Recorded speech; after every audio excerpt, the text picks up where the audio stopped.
তো আমি তোমাকে যেটা করতে যাচ্ছি যে আমি আসলে তোমাকে একটা সিরিজ, মানে তুমি ইয়ে করবা এবং এটা ইউটিউবে যাবে, এই জন্য তুমি যতদিন ক্লাস করবা এটাকে আমি একে একে ইয়ে হবে, তোমার এরকম আসবে যে কোনো কোনো টিউটোরিয়াল দেখা যাবে যে 1 ঘন্টা 2 ঘন্টা হয়ে গেছে, হবেই স্বাভাবিক, হ্যাঁ, সামনে হয়তো বা।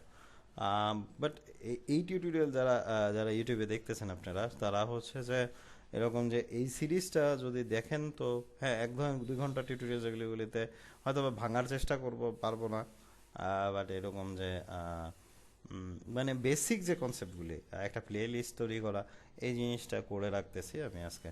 তো প্রথম থেকে কোশ্চেনটার উত্তর দিই যে কিভাবে আসলে ইয়ে করি। তো স্টার্ট মেনু ডেফিনেটলি উইন্ডোজ 11 আমার এখানে।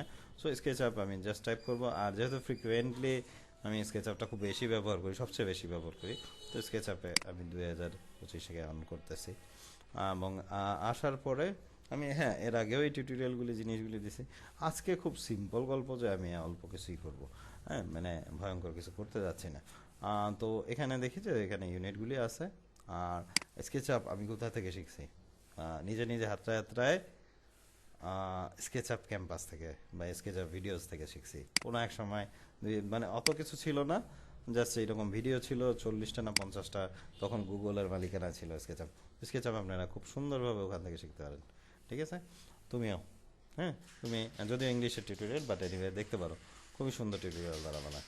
তো এখানে ক্লিক করি এবং অনেক ইলাবোরেট, আমি আমার থেকে অনেক ইলাবোরেট, আমি তো অনেক বছর ধরে এই টিউটোরিয়ালগুলি দেখি, না দেখা উচিত। আরেকটা চ্যানেল রেকমেন্ড করবো, সেটা হচ্ছে যে স্কেচআপ এসেনশিয়াল। যদি ইংলিশের দিকে যাই আমরা, এটা হচ্ছে জাস্টিন গিজ ওনার নাম। স্কেচআপ এসেনশিয়াল, শুধু ওটা না, আমরা হচ্ছে যে ইভেন এই যে চ্যানেলটা, এই চ্যানেলটাকে আমি বেশ রেকমেন্ড করবো। আমরা যদি ব্লেন্ডার শিখতে চাই, রাইনো শিখতে চাই, বা আরও অনেক সফটওয়্যার আছে যেগুলি শিখতে চাই, তো এই চ্যানেলটা অবভিয়াসলি ইংলিশে খুবই সুন্দর টিউটোরিয়াল, অনেক ইলাবোরেটলি সুন্দরভাবে বলেন, এবং খুব সাবলীল ইংলিশে, বাংলায় না অবভিয়াসলি, ঠিক আছে? তো দুইটা জিনিস আমি একটা ড্রয়িং করতে যাচ্ছি আজকে, যেটা করি আমি গত 13 14 বছর যতদিনই আমি স্কেচআপ শিখাচ্ছি, মানে প্রথম অল্প কয়েকদিন বাদ দিলে আমি তারপর থেকে যখন থেকে শুরু করছি, তখন হচ্ছে যে এরকমভাবে শুরু করছি। প্রথমে একটা রেক্ট্যাঙ্গেল টুল নিয়েছি, আর এই সিলেকশন টুলকেও চিনাই দিচ্ছি যে এটা হচ্ছে সিলেকশন টুল, সিলেক্ট করার জন্য। আমি এখানে রেক্ট্যাঙ্গেল নিয়েছি, আর এই জিনিসগুলি আমাদের এখানে আছে, যদি না থাকে তাহলে আমরা এগুলি টিক দিয়ে নিব, রাইট বাটন দিয়ে, নিচে দুইটা, আর হচ্ছে গিয়ে যে এখানে হচ্ছে যে এই বাম পাশের যেটা, এখান থেকে নিব উইন্ডোতে ডিফল্টে শোটে। আচ্ছা, এত বেশি আর বেশি না বলি, আসলে অনেকের কাছে কনফিউজিং লাগবে, দরকার নাই, আমরা আস্তে আস্তে অনেক কিছু শিখবো, হ্যাঁ, ঠিক আছে? ক্লিক করবো, দেন হচ্ছে গিয়ে যে 18,18, এটা স্ট্যান্ডার্ড আর্গোনমিক্যাল সাইজ। এখন আমি অনেক বইতে টাইমস অফ স্ট্যান্ডার্ডের কথা বলছি, কিন্তু অনেক টিউটোরিয়ালে, কিন্তু ওইটাতে আমি যাব না, আমি জাস্ট বলবো যে চেয়ার হাইট, চেয়ার হাইট না দিয়ে ডাইমেনশন লিখলে মনে হয় ভালো হইতো, dimension in inches. So Google Gemini আমাকে কিছু একটা গাইড দিবে। পিন্টারিস্ট আছে এখানে যারা আসলে দেখাবে যে বিভিন্ন সাইজের চেয়ারগুলি কেমন হয়, আমরা ইমেজে যাইতে পারি মাপ নেওয়ার জন্য, তো এখানে মোটামুটি ইয়ে। আর অবভিয়াসলি এআই মোডে যে গেলে, মানে জেমিনি বা চ্যাট জিপিটিকেও জিজ্ঞেস করতে পারি যে আমরা কীভাবে আসলে কত কী, যে এখানে বলে দিচ্ছে যে অ্যাটলিস্ট হচ্ছে কি 18 ইঞ্চি ডিপ, হ্যাঁ, এই যে এই জিনিসটা, তো আমি সেই 18 ইঞ্চিটাইকেই মেনটেন করতে চাইছি। Golden rule of chair creation সম্ভবত হবে 18 ইঞ্চি। তো এখানে ক্লিক করলাম, দেন এটাকেও 18 ইঞ্চি একটা বক্স তৈরি করে ফেলাম।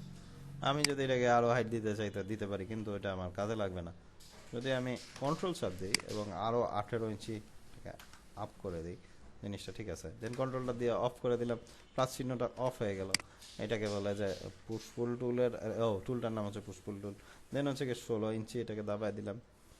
আর এদিকে এখন যে পালা, অনেকভাবে আমি করতে পারি, অফসেট করে করতে পারি, অনেক কিছু দিয়ে করতে পারি, but rectangle tool again offset offset use করি, হ্যাঁ, একটু হালকা করে অফসেট টুল, এবং আমি বলি 2 ইঞ্চি ইয়ে হবে। তাতে আবার সুবিধাটা হইলো যে আমি আর মাপ দিতে হইতেছে না কষ্ট করে, নাহলে ওই যে রেক্টেঙ্গেলে আমি 2 2 2 2 2 2 2 করে করে আগাইতে হতো। এখানে কোনো কারণে হলো হয়ে গেছে, আচ্ছা ঠিক আছে, ওইটাকে আমরা সলভ করতে পারবো আশা করি, হ্যাঁ। অনেক সময় স্কেচ হবে, এটা একটা প্রবলেম তৈরি হয়। এবার আমি ইরেজার দিয়ে টুল আর একটা চিনাই দিলাম, এই কারণেই আসলে অফসেটটা ইউজও করলাম, প্লাস আমারও সুবিধা হলো কাজ করতে। ঠিক আছে, এবার যে মাঝখানে যে পার্টটা, এটাকে আমি 16 ইঞ্চি আপ করে দেবো। ওকে, ফাইন। আমার তো অলমোস্ট শেয়ার হয়ে গেছে, বাকি এখন যেটা হচ্ছে যে আমি এটাকে, হ্যাঁ এইটা তো অবশ্যই স্ট্রাকচারেরও পার্ট, যে এটা ছাড়া আমার চেয়ারটা আরামদায়ক হবে না। আরামদায়ক কি, কিছুক্ষণের মধ্যেই হয়তো বা ভাঙিয়ে পড়ে যেতে পারে। সো দ্যাটস এ ভাই আমি আসলে এটাকে দিব এই চারপাশ দিয়ে একটা মাপ কতটা বেশি করি নাই। আর এখানে সেই আবার অফসেট টুলটা নিয়ে একটু ডিজাইনটাকে চেঞ্জ করতে চাই, অ্যান্ড দেন হচ্ছে গিয়ে এটাকে দাবাই দিতে চাই, সরি এটাকে এই মাথা থেকে এই মাথা দাবাই দিব, তাহলে হচ্ছে গিয়ে হয়। বিভাস তুমি তো ফাটায় ফেলাইতেছ স্প্রে কইরা কইরা,